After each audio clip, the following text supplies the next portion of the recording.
Good morning everyone, I am Severino Bibisitas Jr., School Head of Bambacon Elementary School, Las Nivis District 2, Division of Agusan del Norte. Due to our new normal situation, because our pandemic, the education of our people should continue but not a face-to-face basis. The Department of Education designed learning modalities to answer the needs of our children. We have the modular printed learning modality, wherein modules are given to learners so that learners can study at home with the help of their parents. Aron masabtan sa tanan, unsa kining modular learning modality atong saksihan kining program nga gipaghigayon sa mga magtutudlo sa Ambacon Elementary School. Ang tanan sa pagtambong sa maong orientation para sa kalambuan sa atong eskwelahan o sa atong mga bata.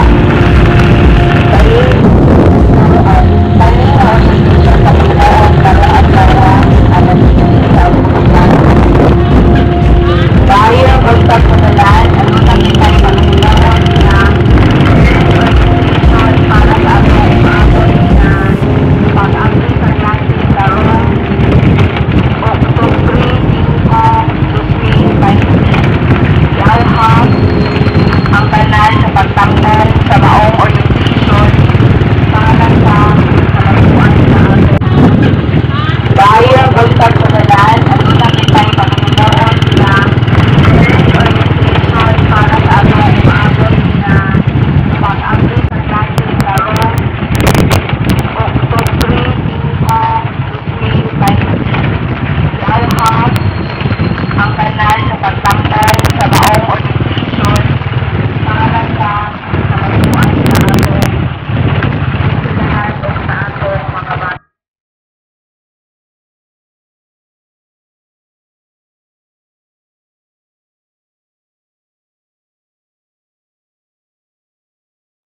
An orientation happened. This was attended by the parents, teachers, and stakeholders. This orientation followed health protocols and observed social distancing. It is clearly presented to the parents about the processes on how this modular learning happened. There were queries of the parents answered by the school head and teachers. Once again, maayong sa tanan. Sa mga kaubanan nga di naghatag og effort karon nga higayon sa parents orientation. Sa gikaw ingon ko na gay na nga atong pag-eskutan karon kung unsaon ang pamaagi sa paggamit sa module. Ako kung gihatag kang Ma'am Edwin, Ma'am Peace, ikaw mo touch ani kung kanus ang distribution o kanus ang retrieval sa module. Paliw ko ma'am.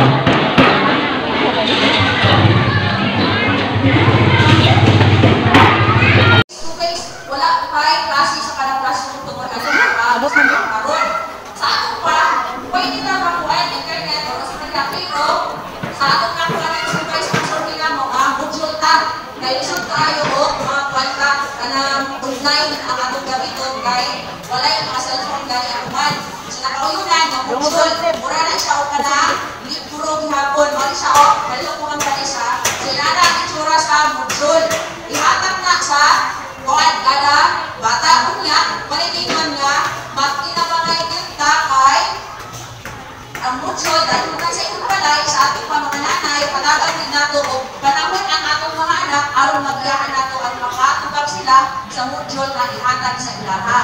Okay lang siguro sa katong gitawnaing mga anak na maayo na buwasan. Kay murag kuan ra mas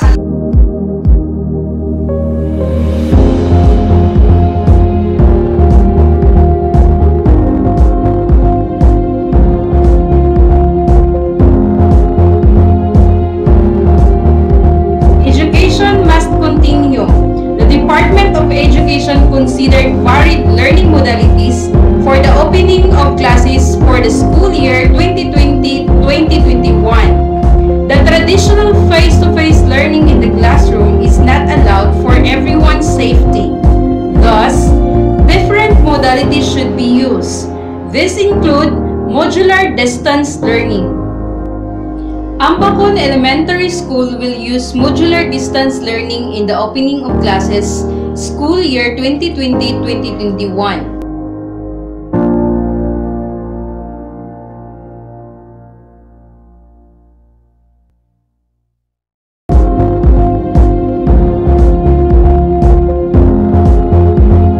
The school will use printed modules to be distributed to the pupils.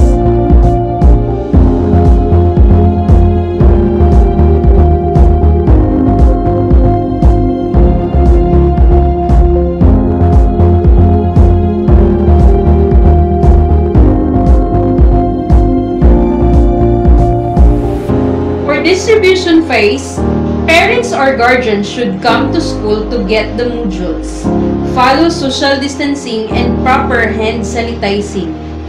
Always remind them to log in the school logbook.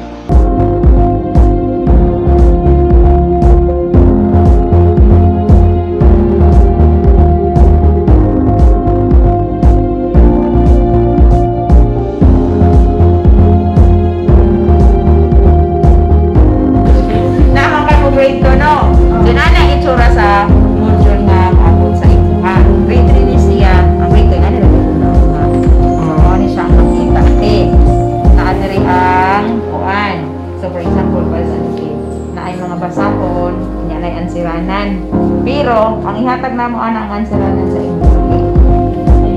Kahit siya. Gani lang ang basihan. Siya. Basa na po. Yan na ang answeranan. Yan na. More ko na yung ano sa papel. Naasa. Di para saan niya te. So, PPT A. Just now. Sobras. Ito makita kinani sa module. Nani ang naong. Yung ko nang ipasuwat yung ako dito sa yung papel, ipaporma o pasundo ko. During the retrieval of the module, parents are encouraged to come back to school or designated area to pass the pupils' answer sheets.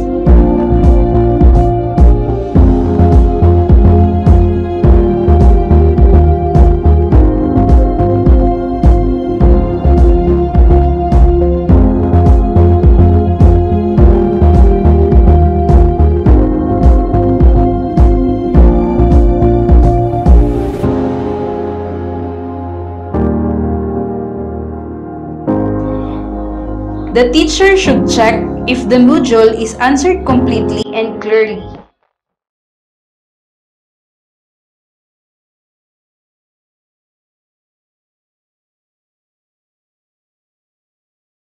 However, for those pupils living away from the school, the teachers will come to the Reporok Hall to deliver the module.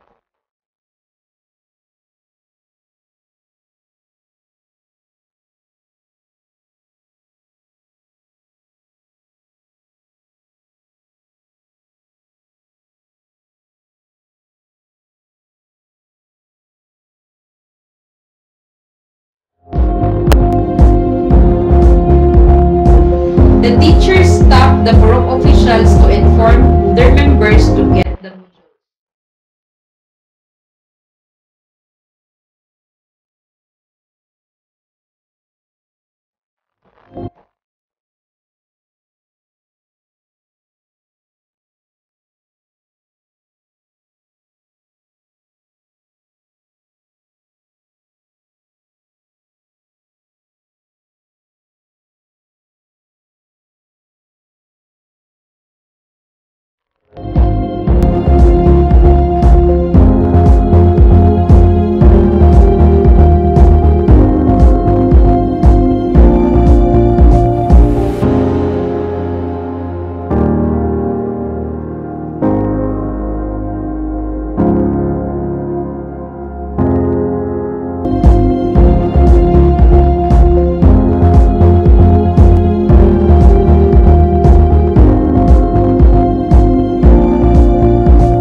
Salamat, ma'am.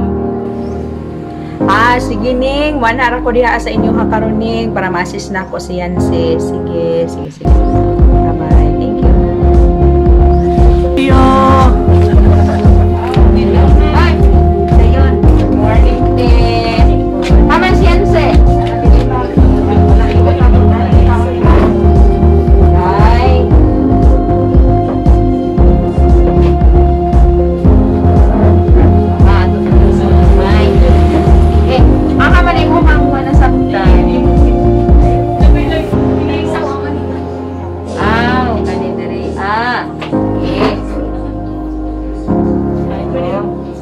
Ibasa na din mo. Kaya siya.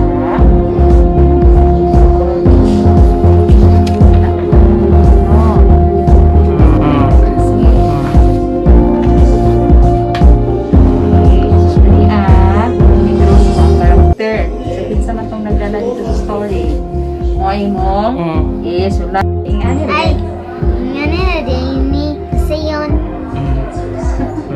These are the steps and processes in the modular distance learning for the opening of classes.